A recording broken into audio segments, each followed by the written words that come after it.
Hello my dear friends, and welcome back to another video. Merry Christmas to each and every one of you. And before we dive into the news, I just want to take a moment to thank each and every one of you, all the amazing folks who make up this community. You guys are incredible and I appreciate all of your support. I hope you all have a very happy festive season, and here's to 2023 being a kick-ass year for Star Wars. And I also want to give a very special shout out to all of my patrons and channel members. Thank you a million times over. So no more jibber jabber, let's dive straight into the news. So today we have two significant updates, the first for Andor Season 2 and then the Bad Batch Season 2. But let's begin with good old Cassian. This is from Collider.com, exclusive, how Andor Season 2 will see Cassian transform into who he is in Rogue One. This is something Tony Gilroy spoke about a lot in the run-up to Season 1, but now we have some new information. Let's begin. As the award season got underway, it wasn't surprising to see Tony Gilroy's critically acclaimed series Andor pick up a few nominations left and right, following its brilliant and groundbreaking debut season.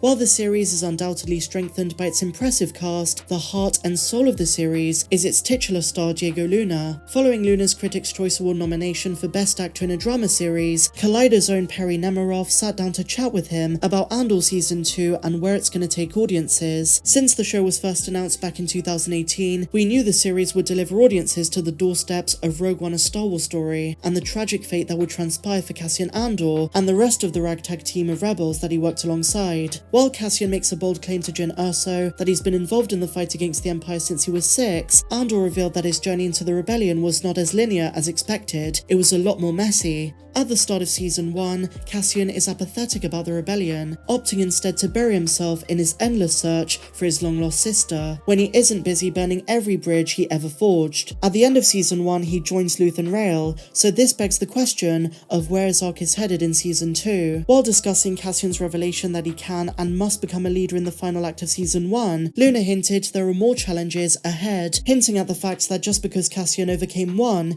it doesn't mean he's perfect yet, or immune to weakness.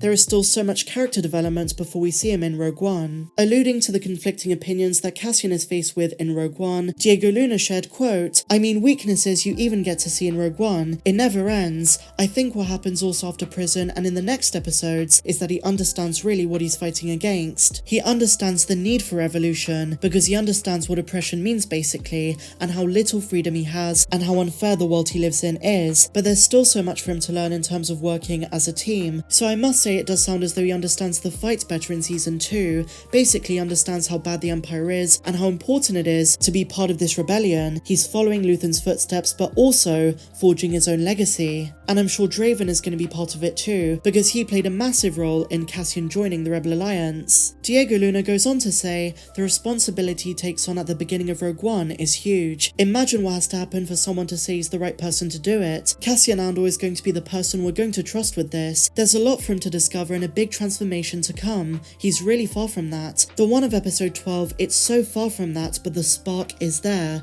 There's an awakening and it's happened. Now we need to witness 4 years of the life of this man." And Diego Luna really is the best advocate for his own series. He always knows what to say to hype it so well, and as he says here, Season 2 is going to be nothing like Season 1. The spark of rebellion has been ignited in Cassian's heart, but now he's really going to flourish, open up like a beautiful butterfly, and become the rebel he is in Rogue One. I really can't wait, guys. And so finally, before we talk about the Bad Batch Season 2, Collider also confirmed that most of the characters, apart from those who died, will be returning in Season 2, notably Adria Arjona as Bix, Denise Goff as Dedra Miro, Elizabeth Dulau, Faye Marseille and Varada Sethu, not to mention Genevieve O'Reilly, Carl Solar, and of course, Stellan Skarsgård. Super exciting stuff, guys. Share your thoughts on this in the comments down below.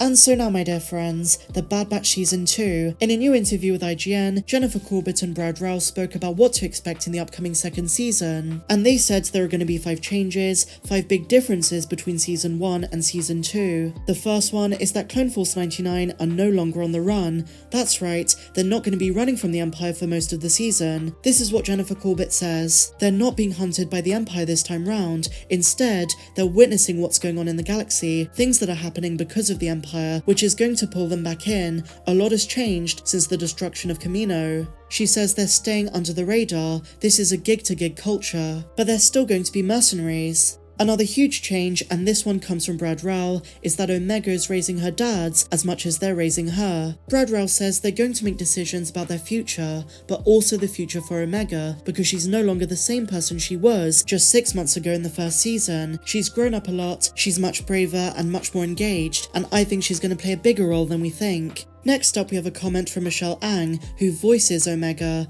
and she says in season 2, she's going to be an adrenaline junkie mercenary who's, quote, obsessed with missions. So just like in season 1, Omega always wants to do the right thing. Sometimes she puts her brothers in danger, but in this season, her decision making is a lot better, and she loves the missions, which might put her at odds with her brothers, because there will be times they want to protect her, and they don't want to put her at risk. Michelle says, I think that's a really different place from season 1, where she was sort of constantly in awe and being wowed by the world around her. She's also upskilled a little bit and wearing a more appropriate costume.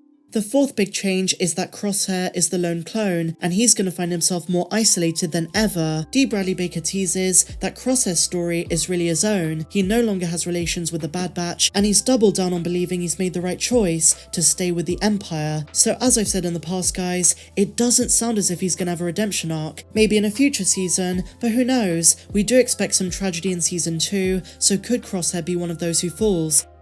And finally, the fifth biggest change, more Empire, fewer clones, and more problems. D. Bradley Baker says, as Palpatine's tyranny and control expand, the clones discover they're ultimately expendable and slowly waking up to how this is playing out. And this, in my opinion, guys, is the biggest tease for a clone uprising, a clone rebellion of all of those who stayed loyal to turn against the Empire. And maybe Captain Rex is going to help Cody. He might remove his chip, and with Howzer, they might decide to lead this clone uprising, something that's been teased ever since the first season, and I really hope that's the case. But Jennifer Corbett says that Echo is a big part of this as well. He used to be a reg, a standard clone, and she says that's going to really affect his perception going into season 2. I really hope Echo doesn't die. So those are pretty much the highlights from this interview, guys, and I must say, the biggest theme running throughout is character growth. All of them have their own story, and each one is just as important as each other. There's also going to be the recurring theme of newfound family, and just as the reviewers said, Omega and Crosshair are the two characters to watch closely. I think we're in for a huge surprise, but with that said, my dear friends, share your thoughts on everything we spoke about in the comments down below. If you enjoyed this video, please be sure to give me a big fat thumbs up, subscribe if you're new, and once again guys, Merry Christmas. I hope you all have an amazing time with your loved ones, hopefully you get to spend some time with them, enjoy some good food, indulge in some festivities, but regardless of what you get up to, always remember that the Force will be with you, always. Have a good one, guys. I'll see you in the next one.